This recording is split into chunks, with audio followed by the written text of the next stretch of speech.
Ya pemirsa, kita akan lanjutkan diskusi kita. Tadi menarik, Pak Arsul Sani, kami ingin dengar coba apa pendapat Anda mengenai hal ini. Tadi kita juga sudah dengar Mitra banyak Anda di DPR tuh Polri, Pak Arsul. Polri di. Tapi ini kok kayaknya ada yang lagi rame-rame di tubuh Polri juga ya, dari dua orang narasumber tadi sebelumnya, Pak Arsul. Iya, saya kira kalau ada peristiwa yang menarik di Republik apapun, itu pasti akan rame, ya. Tapi kan sebagai negara demokrasi, saya kira wajar saja kalau berbagai elemen masyarakat seperti IPW, karena itu kan concern, ya, kita anggap sebagai citizen concern terhadap persoalan-persoalan keadilan dan penegakan hukum. Tapi saya ingin juga mengajak semua untuk melihat ini dalam konteks yang lebih proporsional, berimbang, ya. Artinya kalau kemarin-kemarin, ya, itu kan memang masih berkembang dugaan kecurigaan bahwa ini akan ada limitasi kasus, ada fakta-fakta yang ditutupi dan lain sebagainya. Nah, kalau kita melihat perkembangan setelah penetapan tersangka yang pertama, Brigadir E, ya, yang kemudian disertai dengan penjelasan bahwa pasal yang dikenakan itu pasal pembunuhan 338 yang dikaitkan dengan pasal 55 dan pasal 56, yang itu berarti ada penyertaan, maka saya kira kemudian diikuti, ya, dengan perkembangan kemarin sore atau tadi malam, ya, ketika Irjen Pol FS itu dibawa, saya kira saya melihat bahwa apa yang dikomitmenkan oleh Pak Kapolri dan jajaran pimpinan Polri itu sudah on the track.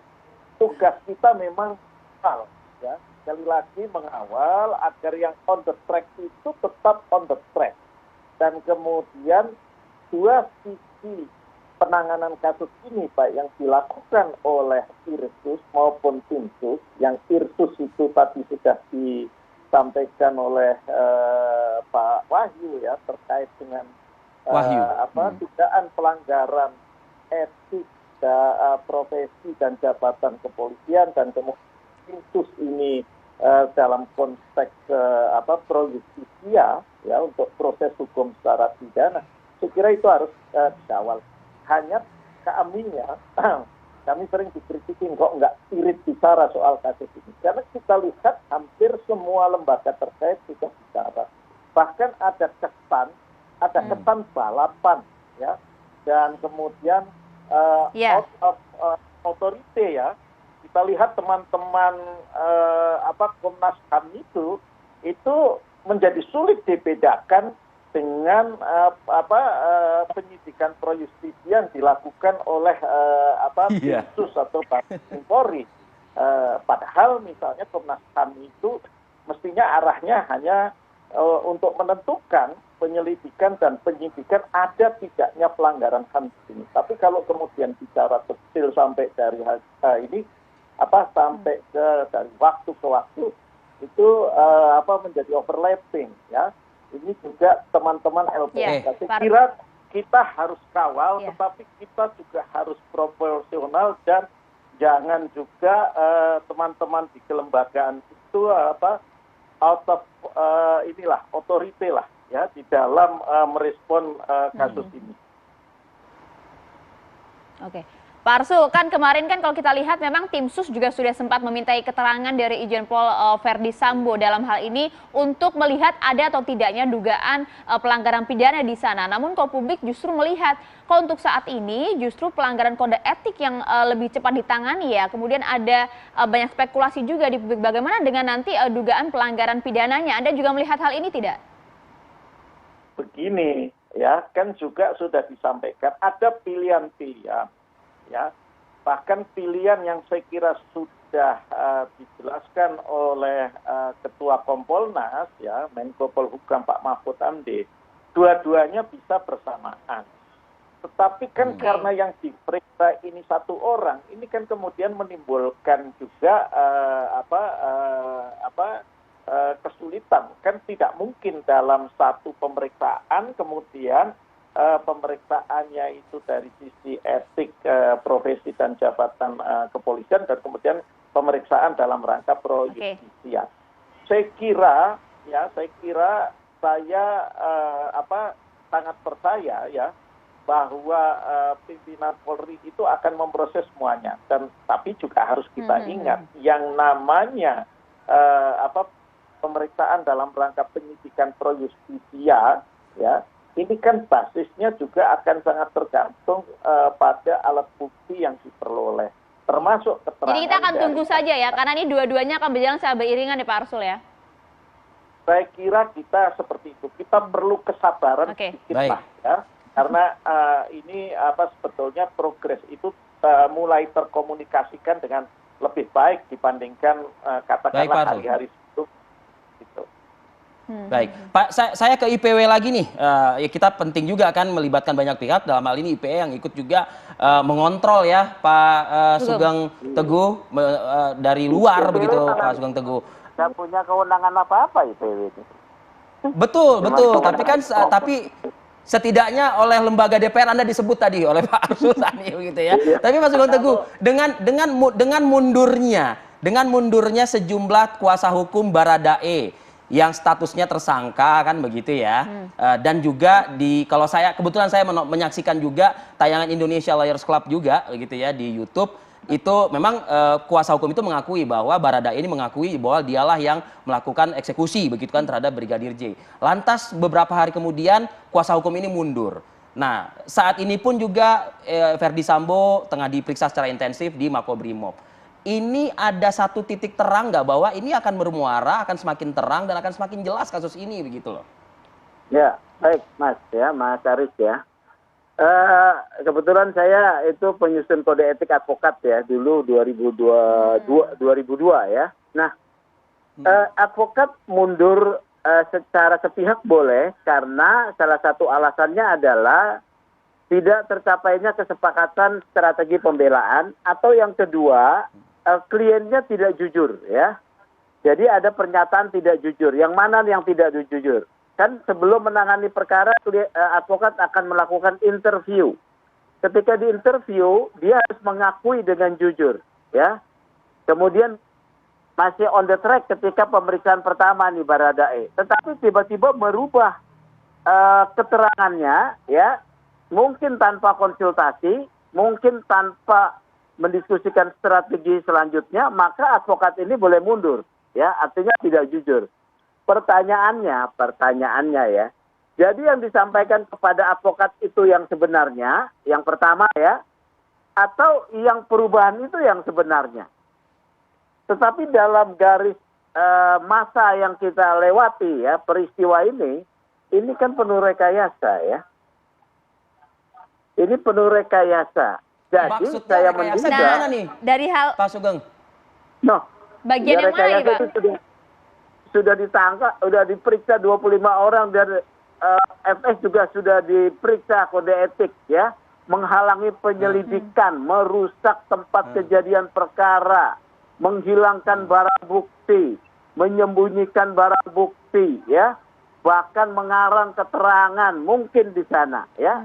Karena salah satunya soal isu pelecehan dan pengancaman serta tembak-menembak sepertinya diabaikan oleh Bareskrim ya. Dan kan IPW yang meminta juga agar perkara pelecehan ditarik ke Bareskrim. IPW yang meminta. Nah, kemudian obstruction of justice itu terkait juga dengan tindakan pelanggaran kode etik. Karena ada kewajiban dari seorang penyidik itu tidak boleh merekayasa perkara yang ditanganinya. Jadi di sini ya. Jadi keterangan daripada kliennya ini sudah berbeda, advokat berhak mundur. IPW mengharapkan nggak Baradae justru malah menjadi justice collaborator? Harus ya. Dia bisa diberikan perlindungan saksi sebagai saksi pelaku ya. Dengan mekanisme sebagai saksi pelaku, dia akan mendapatkan beberapa privilege tuh ya. Jadi bisa sebagai justice kolaborator. Tapi LPSK sudah menolak. Karena statusnya tersangka Pak Sugeng. Jadi LPSK tidak bisa melindungi lagi Pak Sugeng. Bisa, ya, karena dengan perubahan undang-undang tentang ini. perlindungan saksi dan korban, ada terminologi namanya saksi pelaku, ya. Tetapi dia harus memenuhi beberapa syarat kesepakatan di sana. Begitu loh. Sebagai saksi pelaku. Akan mau atau tidak itu tadi ya, bisa asalkan ada beberapa syarat. Oke, ini semakin menarik. Kita akan jeda terlebih dahulu ya Pak, agar nanti kita bisa ngobrolnya lebih utuh lagi. Usai jeda pemirsa, saat lagi. Ya, kita lanjutkan. Pak Wahyu, tadi menarik kalau kita dengar apa yang disampaikan Pak Sugeng ya. Banyak kemudian istilah-istilah yang tadi disampaikan. Ada rekayasa, kemudian juga sempat ancaman. Ini kan juga yang kemudian ada di benak publik begitu. Orang-orang awam yang kemudian tidak mengerti dan hanya bertanya-tanya. Iya, jadi begini sebetulnya Kompolnas sejak awal kan sudah membaca itu. Tetapi sekali lagi kami kan punya otoritasnya terbatas. Maka tadi disampaikan oleh Pak Arsul Sani bahwa masing-masing lembaga negara, Kompolnas, LPSK, dan lain-lain itu kan mempunyai tupoksi yang berbeda-beda. Sehingga ketika kami pada posisi pengawasi, kami tidak bisa masuk ke ranah penyidik. Itulah yang kami lakukan. Maka yang kami lakukan adalah mengkomunikasikan atau mengklarifikasi, karena kewenangan klarifikasi bisa dilakukan oleh Kompolnas. Statement awal dari Mabes Polri, kemudian munculnya reaksi negatif dari publik yang menyebut kejanggalan, itu kan fakta dinamika di lapangan, dan kita itu lihat, kita pantau, kita klarifikasi, kemudian kita dorong, kita cek, kita analisa. Jadi Pak yang menempel di tempat itu Bu Pungki dan Pak Beni, rutin beliau berdua itu paparan ke kita, lalu kita diskusi, kemudian juga rutin lapor ke Pak Mahfud MD.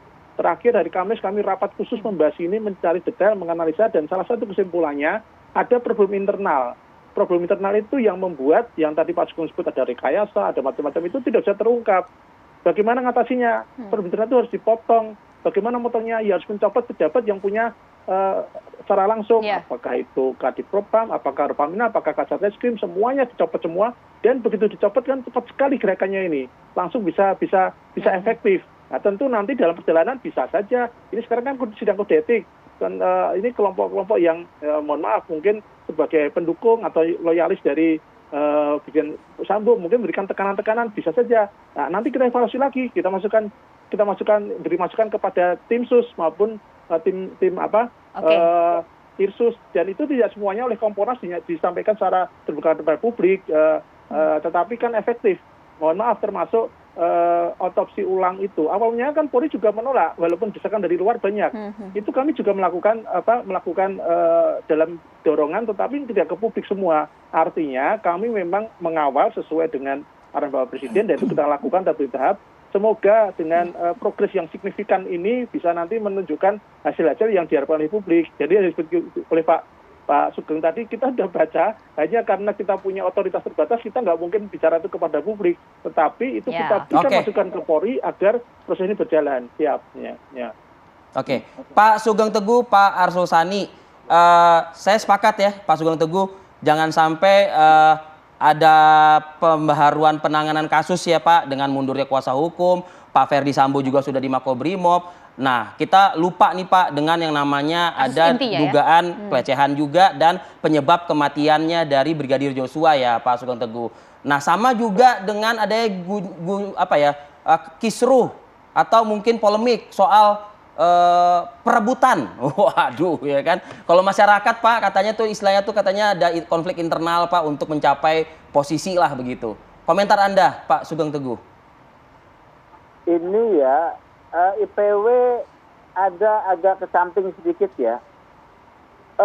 Beberapa pihak yang terlibat di dalam peristiwa ini ternyata teridentifikasi ada dalam satu satuan tugas khusus, Satgasus. Ya. Satgasus. Satgasus yang diketuai oleh Ferdi Sambo. Ya. Yang mati ya Brigpol Y ini adalah anggota Satgasus, yang mengaku menembak anggota Satgasus, pengawal Pak Sambo yang kemarin itu dari Papua juga Satgasus, dan beberapa nama yang ditahan juga itu Satgasus ya, yang di Mabes Polri. Ini kelompok elit ini. Ya, model-model pembentukan Satgasus ini merusak sistem sistem kelembagaan satker-satker yang sudah dilembagakan di dalam Polri ya. Nah, ini juga apakah ada kaitannya harus juga didalami ini oleh Kompolnas ya, kemudian oleh Baik. DPR ya, karena kewenangan yang diberikan itu kewenangan penindakan bidang-bidang yang mewah dalam tanda kutip ya, psikotropika, narkotika, TPPU, kemudian korupsi, ya kasus-kasus atensi ya, kemudian ketika ketua Satgasusnya ini kemudian masalah, bagaimana dengan anggota-anggotanya? Ya, ya, apakah kemudian dicopot dulu nih ketuanya atau Satgasus tersebut dievaluasi Pak Albertus, mohon Kompolnas memberikan juga perhatian. Ini adalah polisi, elit polisi di tengah polisi, ya. Oke, artinya apakah Sudah harus ada kemudian pembaharuan di tubuh tim sus ini, Pak? Bukan tim sus termasuk bagian menelaah ini. Tim sus kan adalah tugasnya untuk mengungkap kasus tembak matinya Brigjen Y ya. Tapi tugas tim sus mungkin menambahkan ke sana. Karena soal soal obstruction of justice, IPW yang pertama berbicara tanggal 13 Juli untuk didalami oleh tim sus ya. Jadi begitu. Tim sus juga mohon perhatikan soal Satgasus ya. Jangan ada polisi elit Pak Arsul. polisi, ya. Baik, Pak Teguh. Baik, Pak Arsul, menyambung Pak, silakan. Saya sepakat dengan yang disampaikan oleh Mas Sugeng ya dari IPW. Ya, saya kira memang selain dari penegakan keadilan bagi publik, keadilan bagi keluarga Brigpol G, ya. Nah, tentu ada hikmah yang harus diambil. Kemudian kan di luar pokok perkaranya ada isu terkait dengan Satgasus. Nah, ini saya kira juga ya nanti kami akan tanyakan juga kepada Pak Kapolri. Karena kalau Satgasus ini sifatnya jadi dibilang quote unquote itu permanen, maka kemudian ini membuka overlapping ya dengan satker yang tidak memiliki kewenangan. Ya, kita bicara misalnya soal narkotika, psikotropika, ada Direktorat Narkoba, ada BNN dan lain sebagainya lah ya. Nah, saya kira itu nanti sampingannya itulah ya. Tentu Kompolnas kita harapkan juga untuk melakukan evaluasi kelembagaan ya dari katakanlah apa yang terungkap dengan Satgasus itu. Tetapi yang paling penting kita fokus ya pada penyidikan pro justisia, proses penegakan hukum, karena ada nyawa yang hilang, ada yang keadilan yang harus ditegakkan. Oke, baik. Terima kasih Bapak-Bapak informasinya. Semoga inti dari kasus ini mengenai dugaan pelecehan dan juga kemudian bagaimana kejelasan mengenai penembakan terhadap Brigadir J juga kemudian tak luput ya dari perhatian Polri dan juga segera diusut dengan transparan. Dan berkat kehadiran ketiga orang narasumber Bapak-Bapak pada pagi hari, mudah-mudahan tercerahkan juga informasi yang disampaikan kepada publik. Terima kasih Bapak-Bapak. Assalamualaikum warahmatullahi wabarakatuh. Sehat selalu untuk Anda bertiga. Terima kasih. Pemirsa, kami akan jeda terlebih dahulu, sejenak kami masih akan kembali untuk Anda.